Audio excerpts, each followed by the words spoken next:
14절의 말씀까지입니다. 저와 여러분들이 한 절씩 교독하도록 하겠습니다. 예레미야서 17장 5절 말씀부터 14절 말씀까지입니다. 나 여호와가 이같이 말하노라. 무릇 사람을 믿으며 혈육으로 그 권력을 삼고 마음이 여호와에게서 떠난 그 사람은 저주를 받을 것이라. 그는 사막의 떨기나무 같아서 좋은 일에 오는 것을 보지 못하고 광야 간조한 곳 건건한 땅 사람이 거하지 않는 땅에 거하리라. 그러나 물은 여호와를 의지하며 여호와를 의뢰하는 그 사람은 복을 받을 것이라. 그는 물가에 심기운 나무가 그 뿌리를 강변에 뻗치고 더위가 올지라도 두려워 아니하며 그 입이 청정하며 가무는 해도 걱정이 없고 결실이 그치지 아니함 같으리라.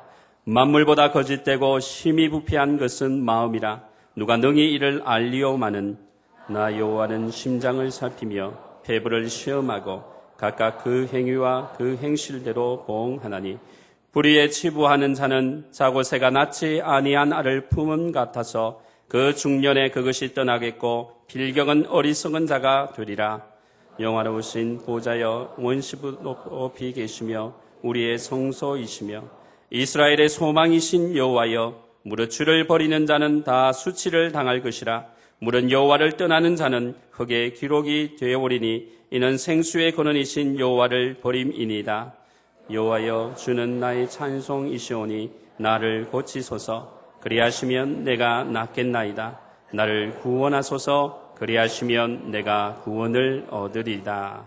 아멘. 전 제 아내의 마음을 잘 모르겠습니다. 아내를 만난 지 20년이 지났는데 아직도 모르겠습니다. 어쩔 때는 다 아는 것 같고 어쩔 때는 하나도 모르는 것 같습니다. 그래서 혹시 저만 그런가 싶어서 지난주에 신방을 하던 중에 한 분을 만났는데 그분은 결혼 생활한 지 40년쯤이 되셨다고 해요. 그래서 그 여집사님에게 여쭈어 보았습니다. 집사님은 남편 되시는 집사님의 마음을 다 아십니까? 제 생각에는 40년쯤 살았으니까 척하면 탁 하고 알 것 같다. 이런 생각을 하고 물어보았습니다. 그 여집사님이 저에게 그래요. 아이고, 그 인간 속을 내가 어떻게 알아요? 그렇게 말하는 것을 들었습니다.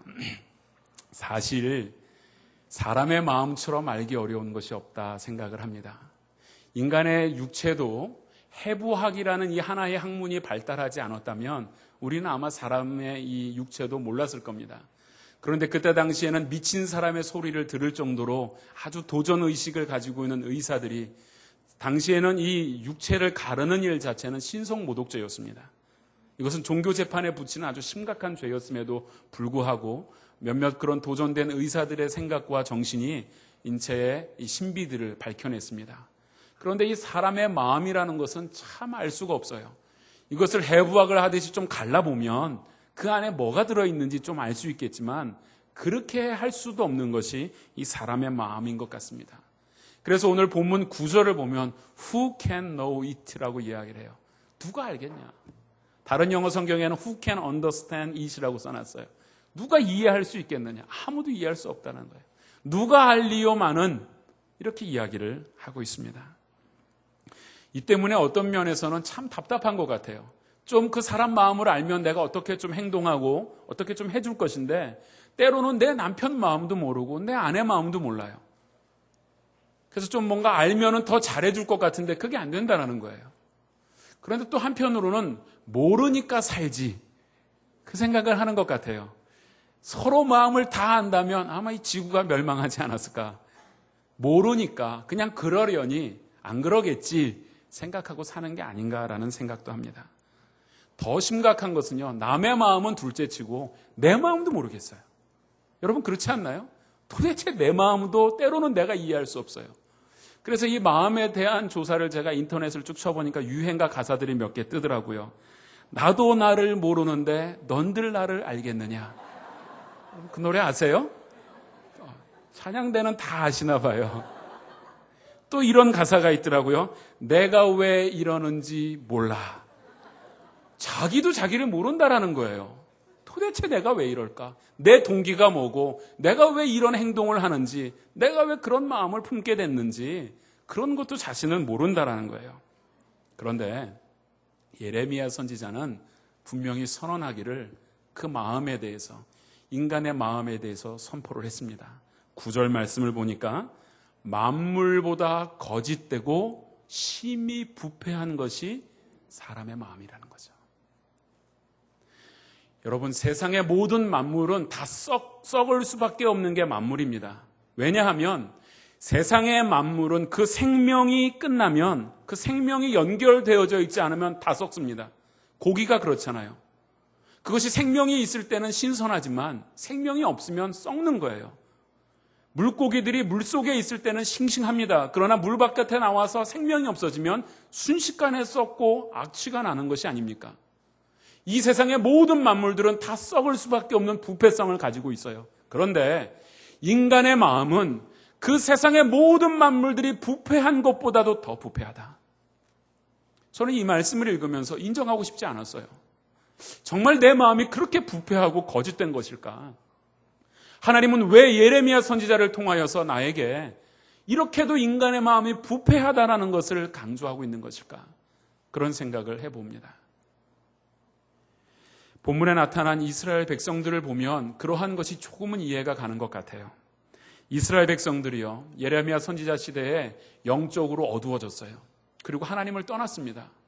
그들의 삶의 모습을, 이스라엘 백성들의 모습을 9장 23절에서는 아주 잘 말해주고 있어요. 제가 한번 읽어보면은요, 9장 23절에 여호와께서 이같이 말씀하시되 지혜로운 자는 그 지혜를 자랑치 말고 용사는 그 용맹을 자랑하지 말고 부자는 그 부함을 자랑하지 말라. 이 얘기는 뭐예요?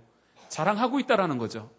예레미야 시대에는 하나님을 자랑하고 하나님을 모시고 사는 것이 삶의 목적과 삶의 만족이 아니었다라는 거예요.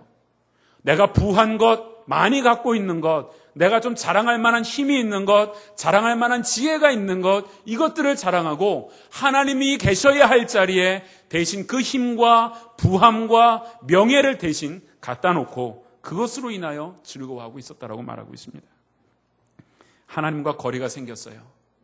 믿음이라는 것이 하나님과 나 사이를 연결해 줘야 되고 하나님의 생명이 나에게 계속적으로 공급이 되어져야만 썩지를 않습니다. 세상의 것들이 생명이 끊어지면 썩는 것처럼 우리의 마음 역시 하나님으로부터 계속되는 공급이 없으면, 그 믿음의 통로를 통하여 공급되지 않으면 이 마음은 만물보다 더 부패해질 수밖에 없다. 그런데 지금 이스라엘 백성들이 그런 거예요. 하나님으로부터 오는 그 공급들을 받아야 되는데 오히려 지혜가 그 자리를 차지했어요. 세상의 다른 부요함들이 그 자리를 차지했습니다. 자신이 가지고 있는 힘이 그것보다 낫다, 하나님으로부터 오는 것보다 낫다라고 생각하고 있습니다. 그래서 오늘 본문에서 말하는 것은 누가 알겠느냐, 누가 알리오마는 이렇게 말하지만 하나님은 아신다. 하나님은 분명히 너희들의 마음을 아시는데 어떻게 아시느냐? 오늘 본문을 보면요, 10절을 보니까 한번 같이 읽어보겠습니다. 10절입니다. 시작. 나 여호와는 심장을 살피며 폐부를 시험하고 각각 그 행위와 행실대로 보응하나니. 여호와는 우리의 무엇과 무엇을 보신다고요? 심장과 폐부를 본대요. 여러분, 여기서 말하는 심장은요, 좌심방, 우심방 이런 있는 그 심장이 아니에요. 우리에게 말하는 허트, 즉 인격을 말합니다. 우리가 가지고 있는 지, 정, 의의 요소, 그 모든 우리의 전 인격을 하나님께서 알고 있다. 그런데 그것을 본다라고 얘기했는데 영어 성경에 보면 그냥 see라고 써있지 않아, 그냥 아무런 의미 없이 보는 것, 그게 아닙니다. 서치하는 거예요. 하나님께서 세심하게 관찰해 보시는 거예요.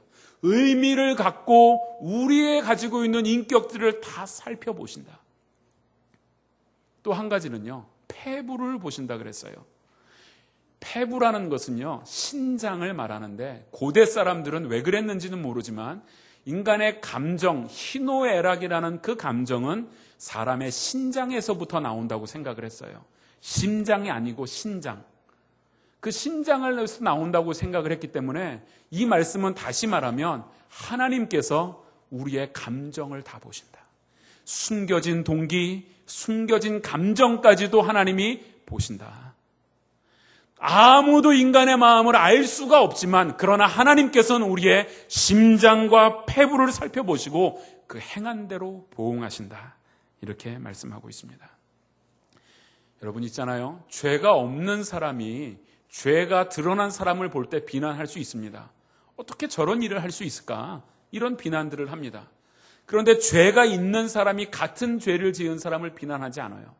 도둑질하다가 들킨 사람에게 너 그 도둑질은 잘못이야라고 한 다른 도둑이 이야기할 수 있습니까? 그렇게 이야기 안 하죠. 오히려 야 그렇게 하니까 들키지. 안 들키는 방법은 이거야. 오히려 이렇게 이야기를 하겠죠. 그런데요. 우리 딴에는 죄 없다고 생각해서 죄 있는 사람들을 비난하는데 하물며 거룩하시고 한 점의 죄도 찾아보실 수 없는 거룩 그 자체이신 하나님께서 우리의 마음, 부패한 우리의 마음, 만물보다 거짓된 우리의 마음을 보실 때에 그 하나님의 마음이 어떻겠습니까? 그래서 하나님 그 부패한 마음 그대로 두지 않겠다. 이스라엘 백성들이 부패한 상태로 놓여져 있는 그 마음을 하나님께서 그대로 두지 아니하겠다라고 말씀하시고 있는 것입니다. 바로 예레미야 선지자가 오늘 선포하고 있는 내용이 그 내용이에요. 야, 이스라엘 백성들아, 하나님께서는 너희들의 심장과 패부를 살펴보신다. 너희들이 도저히 숨길 수 없는 것이다. 그것을 숨기려고 해봐야 하나님 앞에는 다 밝히 드러나는 것이다. 그러니 우리가 회개하고 하나님 앞에 돌아와야 한다. 이렇게 선포하고 있어요. 예레미야 선지자의 별명이 이 눈물의 선지자가 아닙니까? 눈물로 호소했어요. 어쩔 때는 강력하게 선포했습니다. 그런데 이스라엘 백성들 눈 하나 꿈쩍하지 않았어요. 여러분, 이스라엘 백성들이 그 강력하게 선포되는 예레미야 선지자의 말씀을 듣고 눈 하나 꿈쩍하지 않는 것을 보면서 참 강팍하다. 여러분, 이렇게만 생각을 하십니까? 어쩌면 오늘 우리의 모습은 어떻습니까? 주일마다 강단에서 선포되는 말씀이 있습니다. 많은 사역자들이 강단에서 목이 터져라 회개를 촉구합니다. 하나님께 나아갈 것을 선포합니다. 그런데 삶의 변화가 없습니다. 결단도 없습니다. 그렇다면 오늘 우리의 모습이 바로 이스라엘 백성들의 모습이 아닙니까? 좀 더 큰 문제가 한국교회 강단에서 저는 복음이 바르게 선포되지 않는 것이 가장 큰 문제라고 생각을 합니다. 디모데후서 4장 3절에서 4절을 보면 사람이 바른 교훈을 받지 아니하며 귀가 가려워서 자기의 사욕을 쫓을 스승을 많이 두고 또 귀를 진리에서 돌이켜 허탄한 이야기를 쫓는다라고 말하고 있습니다. 여러분, 우리는요 때로는 예배의 자리에 나와서 말씀을 듣습니다. 그 말씀을 듣게 될 때 내 안에 있는 죄성들을 발견해요. 그러면서 내가 비탄에 빠지게 됩니다. 때로는 내 죄를 갖고 있는 나의 모습을 보면서 내가 분노하기도 합니다. 그렇게 되면 우리 가운데 필요한 것이 자연적으로 무엇입니까? 하나님의 은혜가 필요하다는 걸 느껴요. 그리스도의 십자가가 필요하다는 것을 느낍니다. 그리고 그 앞에서 철저히 회개합니다. 그래야만 하나님의 백성에 마땅한 삶이에요. 그런데 어떻습니까? 이스라엘 백성들뿐 아니라 초대교회 성도들이 오늘 바울이 디모데에게 쓴 이 편지의 내용을 통해서 볼 때 무엇이라고 합니까? 야야, 우리는 그렇게 바른 말하는 선지자 필요 없다. 우리에게 필요한 건 내 귀가 좀 가려우니까 긁어줄 사람이 필요하다. 내가 좀 만족할 만한 그런 위로의 말씀, 적당한 윤리적인 설교 그 정도면 된다. 괜히 마음에 부담 주는 설교, 죄에 대한 설교, 내 심령에 대한 그런 설교들 하지 마라. 이스라엘 백성들이 그렇게 이야기하고 있습니다. 초대교회 성도들도 지금 그러한 모습들이 있었어요. 그러면서 그들이 정말로 참 말씀을 선포하는 선지자들을 핍박하고 박해하고 오히려 거짓 선지자들이 그 안에 들어오게 되었다라는 것입니다. 세속적인 말씀만을 증거합니다. 세상에서 잘 사는 법, 이런 식의 설교들을 합니다. 그런 말씀을 듣고 마음은 즐겁습니다. 야, 좋다, 괜찮다. 그런데 이런 말씀이 과연 우리 가운데 변화를 줍니까? 변화가 없습니다. 사랑하는 성도 여러분, 오늘 우리에게 필요한 것은 임시로 내 귀를 긁어줄 그런 허탄한 이야기의 말씀이 아닙니다. 나의 심장과 폐부를 살펴보시고 꿰뚫어 보시는 하나님의 능력의 말씀이 오늘 우리 가운데 필요한 줄로 믿으시기 바랍니다. 예레미야 시대의 이스라엘 백성들은 전혀 변화가 없었어요. 이미 많은 말씀을 들었습니다. 그로 인해 착각의 신앙 속에 빠졌어요. 이스라엘 백성들은요, 자기가 어떠한 죄를 지어도 멸망당하지 않을 것이다, 이렇게 생각했어요. 왠지 아십니까? 바로 그들에게는 믿음의 조상이었던 아브라함이 있었잖아요. 하나님께서 그 한 사람의 아브라함을 통해서 이 백성을 이끌어 주시고 얼마나 사랑해 주셨는데 그것을 알아요. 우리는 선민이다, 선택받은 백성이다 생각을 했습니다. 그뿐이 아니잖아요. 하나님이 우리 가운데 가나안이란 땅을 기업으로 주셨다. 우리의 믿음의 조상들이 나가 전투하고 싸우고 애써서 그 가나안 땅을 받았으니 이 땅 절대로 빼앗기지 않는다. 그런 생각들을 했어요. 그 생각이 나쁜 것은 아닙니다. 그러나 한번 생각해 보십시오. 정말 내가 하나님의 백성이다, 나는 사랑을 받았다, 하나님이 나를 위해서 기업을 주셨다, 이러면 하나님의 백성답게 살아야죠.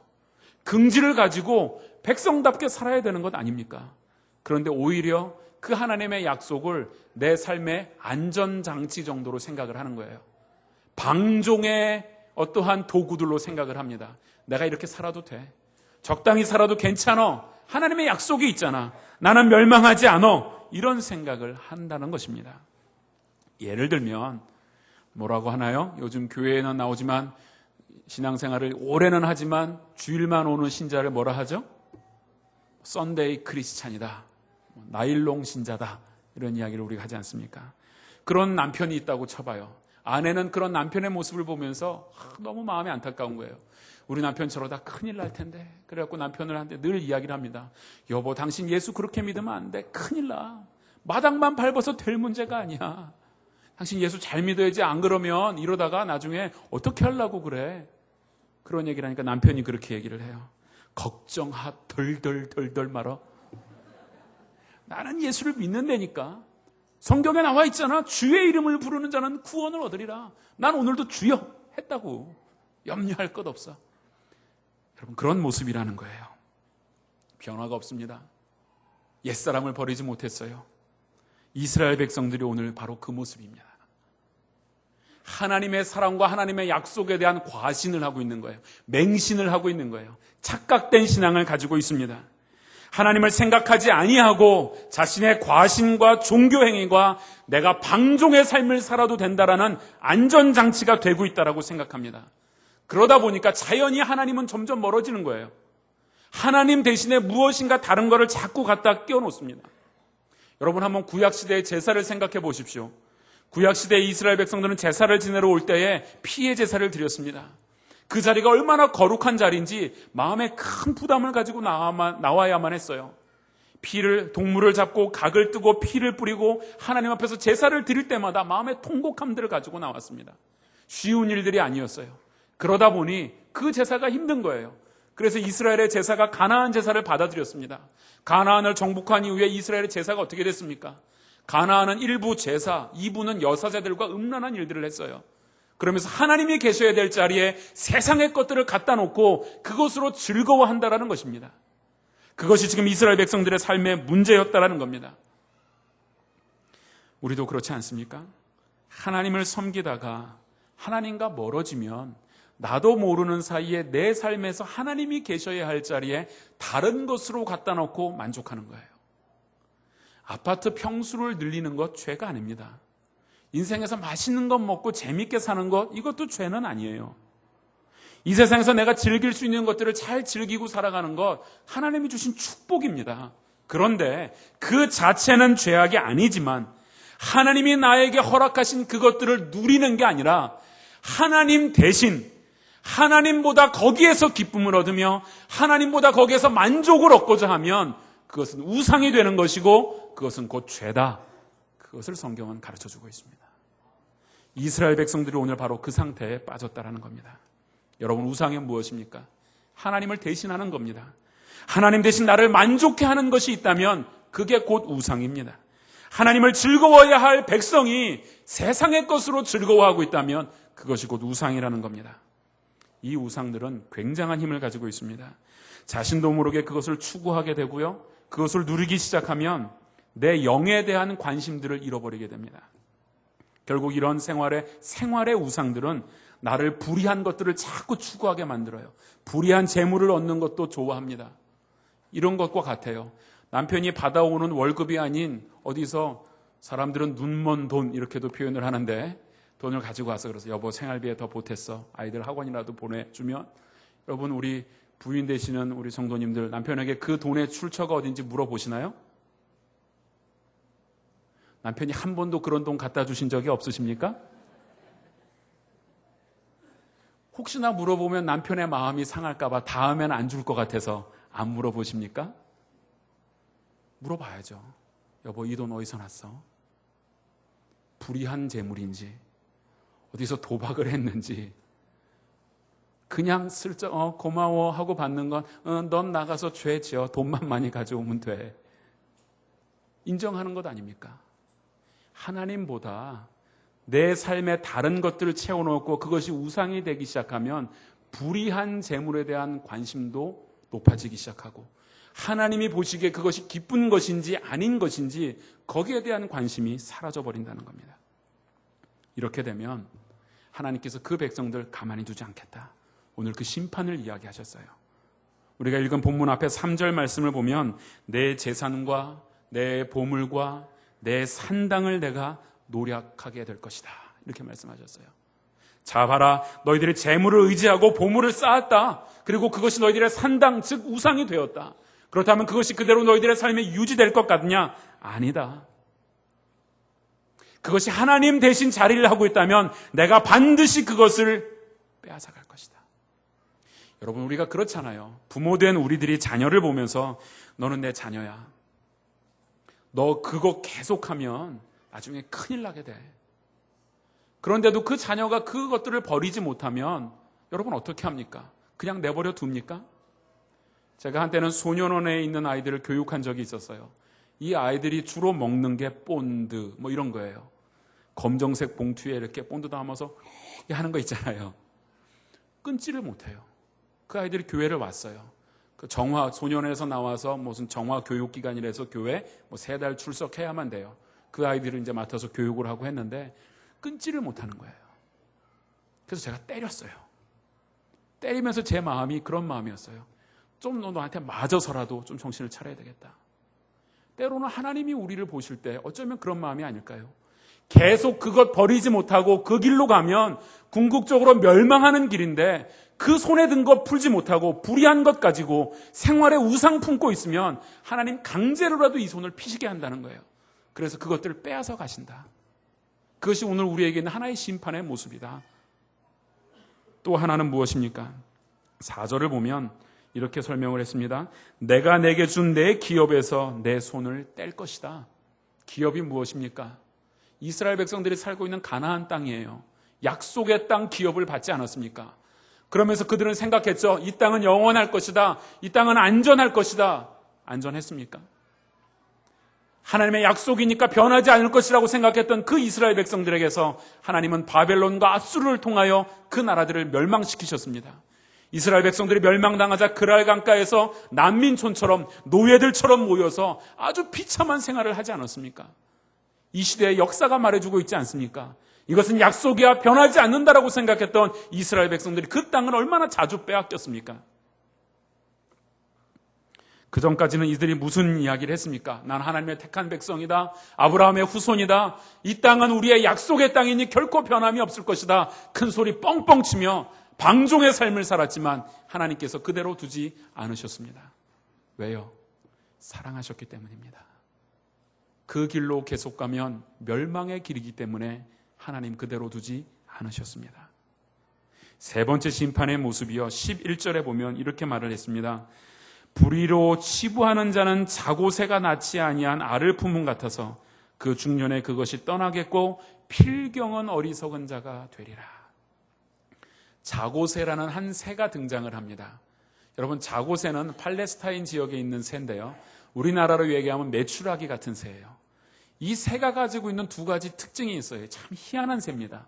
약간 바보 같은 새인데 사냥꾼이 그 새를 이렇게 잡으러 다가와도 버덕 하고 날아가면 되는데 안 날아가요. 그냥 볼볼볼볼 이렇게 걸어가요. 마치 나 잡아봐라 이러고 가는 것처럼 별로 두려워하질 않아요. 잡힙니다.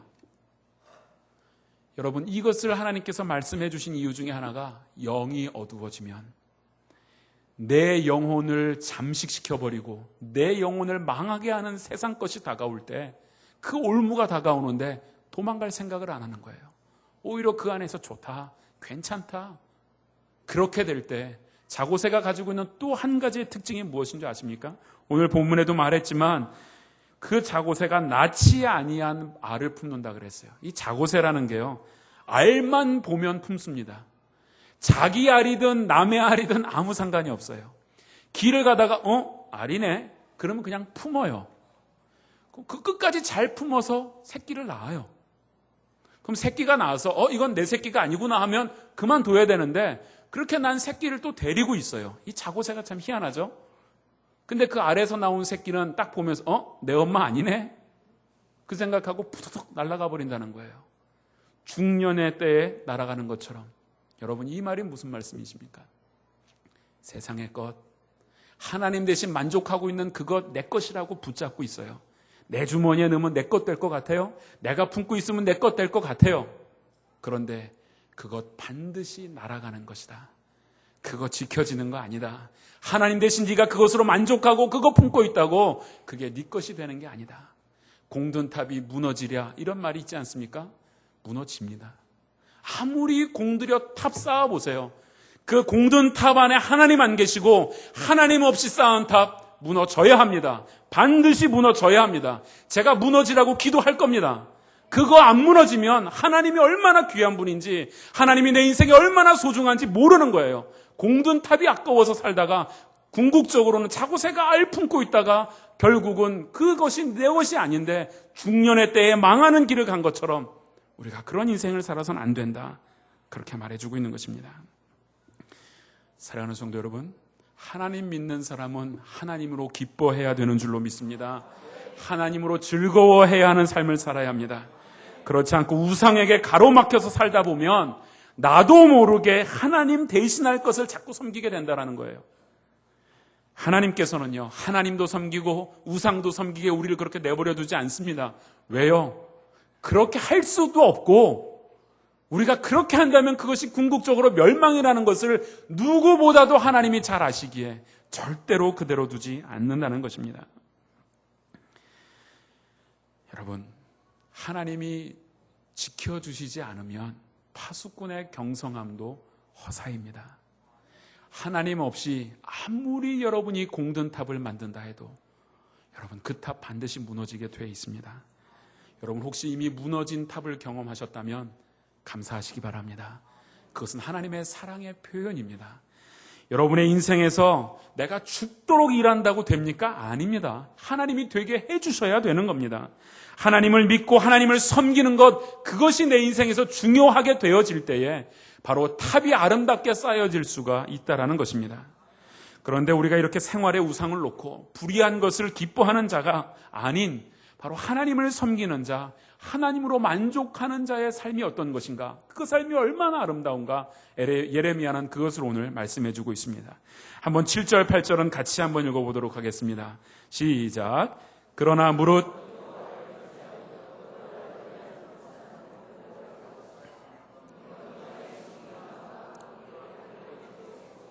더위가 올지라도 두려워 아니하며 그 입이 청청하며 가무는 해에도 걱정이 없고 결실이 그치지 아니함 같으리라. 할렐루야. 이것이 하나님 모신 자의 삶이라는 거예요.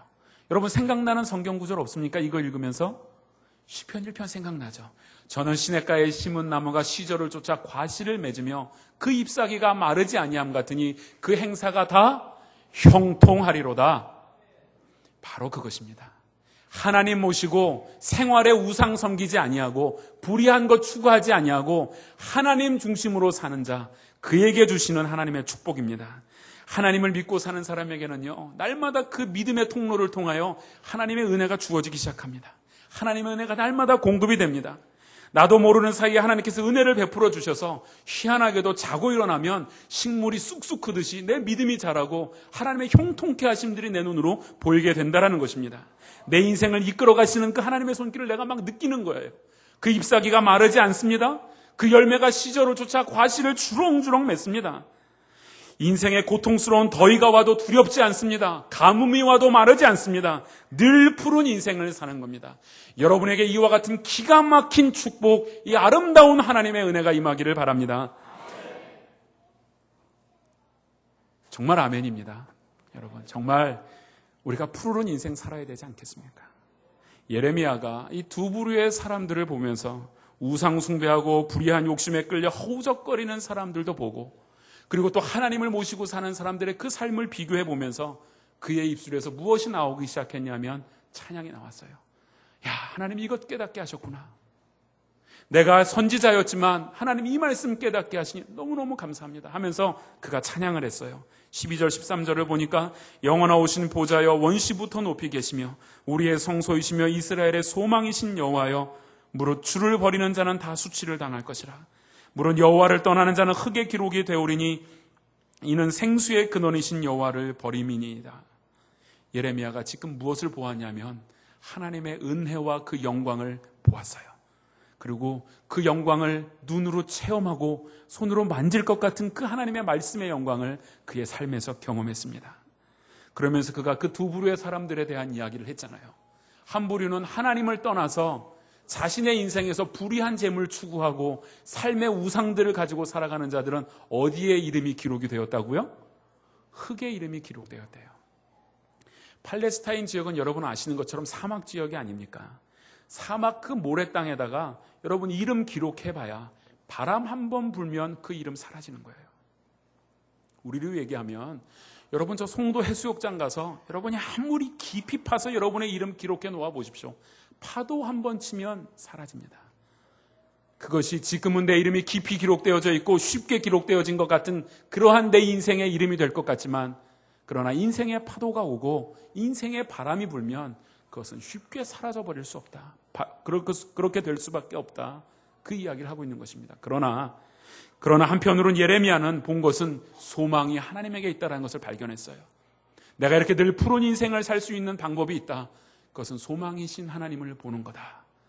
그러면서 그가 14절에서 오 하나님이여, 나의 소망이신 하나님이여, 나를 고치소서. 그러면 내가 낫겠나이다. 나를 구원하소서. 그러면 내가 구원을 받겠나이다. 예레미야는 선지자였어요. 이스라엘 백성들하고는 조금 다른 사람이었습니다. 그는 하나님의 말씀을 대언하는 사람이었고 영이 열려있는 사람이었어요. 그럼에도 불구하고 자기의 마음과 자기가 부패했다라는 것을 깨달았습니다. 그것을 깨닫고 하나님의 영광과 은혜를 사모하는 그가 이제 고백하는 것이 무엇입니까? 하나님 나를 고쳐주십시오. 하나님이 고쳐주시지 않으면 내가 고침을 받을 수가 없습니다. 하나님 나를 구원해 주십시오. 하나님이 나를 구원해 주시지 않으면 내가 불의한 것 추구하고 세상의 우상을 따라 사는 내 인생 바뀌어질 수 없습니다. 나를 고쳐주십시오라고 그렇게 고백하고 있는 겁니다. 이사야 선지자가 다시 오실 메시아에 대한 예언을 하면서 예수 그리스도는 우리의 치료자요, 예수 그리스도는 우리의 구원자라고 그렇게 선언하지 않았습니까? 여러분, 예수를 믿는다는 것이 무엇입니까?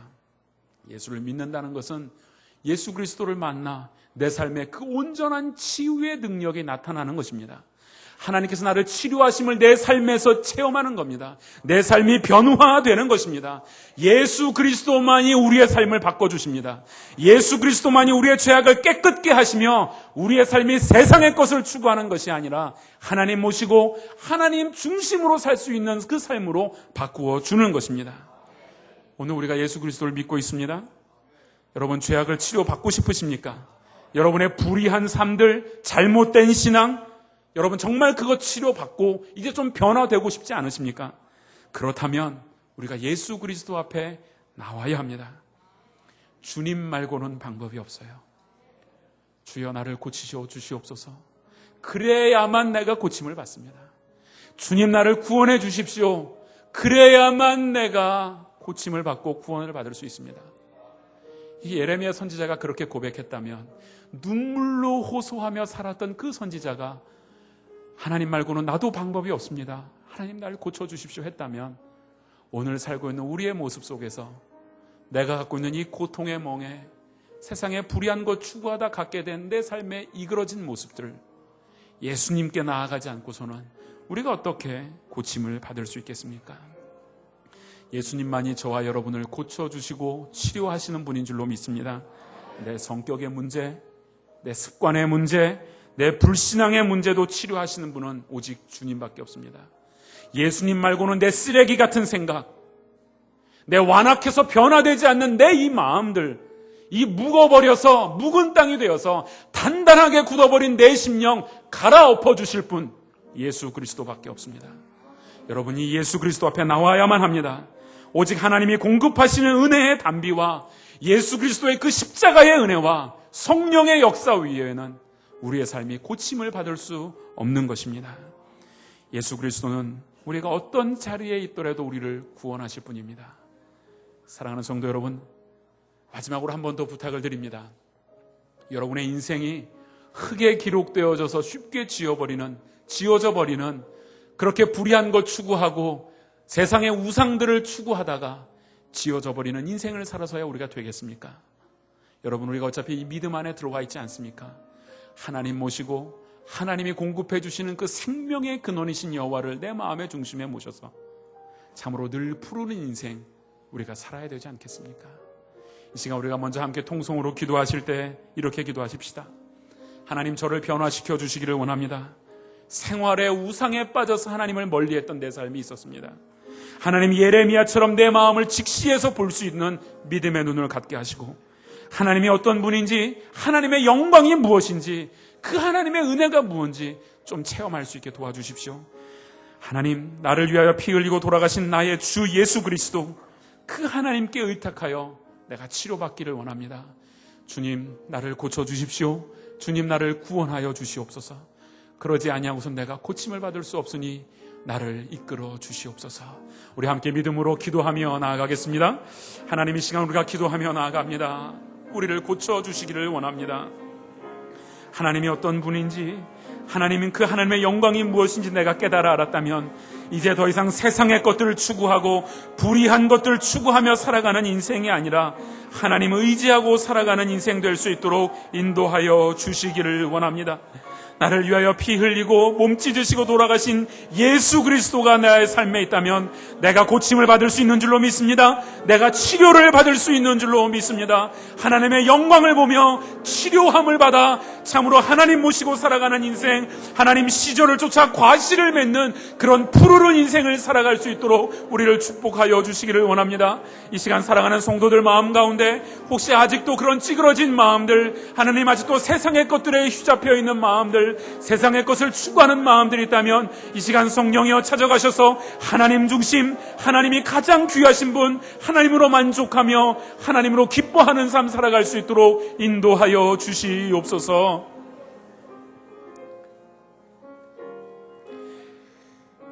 나의 심장과 폐부를 보시는 하나님, 오늘 우리에게 주신 말씀을 심각한 마음으로 받아들이기 원합니다.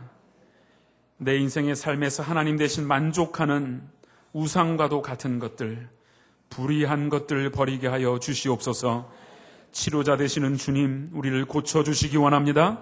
회복하여 주시기 원합니다. 우리에게 강력한 성령의 역사를 허락하시어서 치료받고 변화되게 하여 주시옵소서. 그래서 이제 흙에 기록된 인생이 아니라 생명책에 기록된 주의 백성으로서 늘 푸르른 인생, 마르지 아니하고 시들지 아니한 인생 살게 하여 주시옵소서. 하나님, 이 시간 우리가 예물을 드립니다. 우리가 바치는 예물을 흠양하여 주시기를 원합니다. 모든 것이 하나님에게서 온 것인 줄 믿고 하나님의 것을 구별하여 바친 손길들 위에 영육 간의 강건함을 주시고 풍성한 삶의 약속들이 날마다 증거되게 하여 주시옵소서. 주 예수 그리스도의 이름으로 기도드립니다. 아멘.